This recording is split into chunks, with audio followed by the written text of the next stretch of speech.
Most కామన్గా చాలా మందికి ఉండే డౌట్ అండి, డాక్టర్ గారు మాకు స్కాన్స్ నార్మల్గా ఉన్నాయి అయినా సరే తలనొప్పి ఎందుకు వస్తుంది అనేది అడుగుతూ ఉంటారండి. మనం ఈ చూస్తే హెడేక్స్ బ్రాడ్గా రెండుగా క్లాసిఫై చేస్తామండి. ఒకటి ప్రైమరీ హెడేక్, రెండవది సెకండరీ హెడేక్.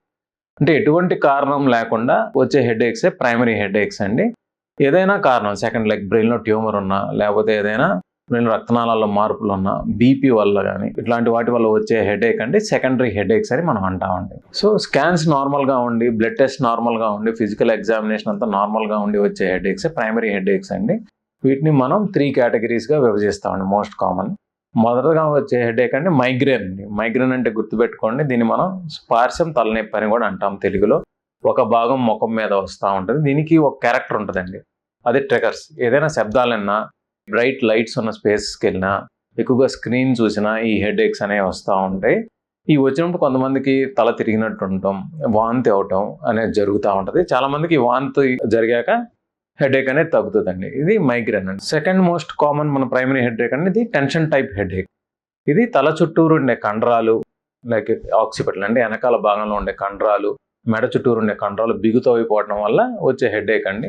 ఇది యాక్చువల్లీ ఎక్కువగా నైట్ టైం వస్తూ ఉంటుంది. వచ్చినప్పుడు వాళ్ళకి నిద్రలేమి కూడా జరుగుతూ ఉంటుందండి. దీనికి మైగ్రేన్ లాగా మనకి ప్రెసిపిటేషన్ ఫ్యాక్టర్స్ అనేవి ఏమి ఉండవండి. లాస్ట్ హెడేక్ అండి క్లస్టర్ హెడేక్, ట్రైజెర్మల్ అటానమిక్ సెఫాలజియాస్ అండి. ఇవి మనకి మైగ్రేన్ హెడేక్ లానే ఒక భాగంలో వస్తుంది, ఎక్కువ కంటి చుట్టూరు భాగంలో వస్తుంది. కంటి నుంచి నీరు కారటం, ముక్కు నుంచి నీరు కారటం అనేది జరుగుతూ ఉంటుంది. ఇది స్పెసిఫిక్గా ఒక టైంలో వస్తుంటుంది. అంటే ఒక నెలలో ఒక 7-8 రోజులు వస్తుంది. వచ్చినప్పుడు వాళ్ళు నిద్రలో వస్తుంది, నిద్ర లెగిసిపోతూ ఉంటారు. దీన్ని అలారం హెడేక్ అని కూడా మనం అంటూ ఉంటాము. ఇది ఒక 7 to 8 days, ఒక 1 month వచ్చి ఆగిపోద్ది. వచ్చినప్పుడు మాత్రం వాళ్ళకి సివియర్గా ఉంటుంది, తల బాదుకుంటూ ఉంటారు. తర్వాత 4 to 5 months కనపడదు. మళ్ళీ ఈ టైప్ ఆఫ్ పీరియాడిక్ హెడేక్ అనేది వస్తూ ఉంటుందండి. ఎటువంటి కారణం లేకుండా స్కాన్స్ కానీ, బ్లడ్ టెస్ట్ కానీ నార్మల్గా ఉండే వచ్చే ప్రైమరీ హెడేక్స్ అంటే వీటిని స్పెసిఫిక్గా మనం కేటగరైజ్ చేసి వీటికి ఉన్న ప్రెసిపిటేటింగ్ ఫ్యాక్టర్స్ ఏవో చూసి మనం ట్రీట్ చేసుకుంటే చాలా మటుకి ఈ రుగ్మత నుంచి ఉపశమనం జరుగుతుంది. వాళ్ళ పని వాళ్ళు చేసుకోగలుగుతారు. థ్యాంక్ యూ అండి.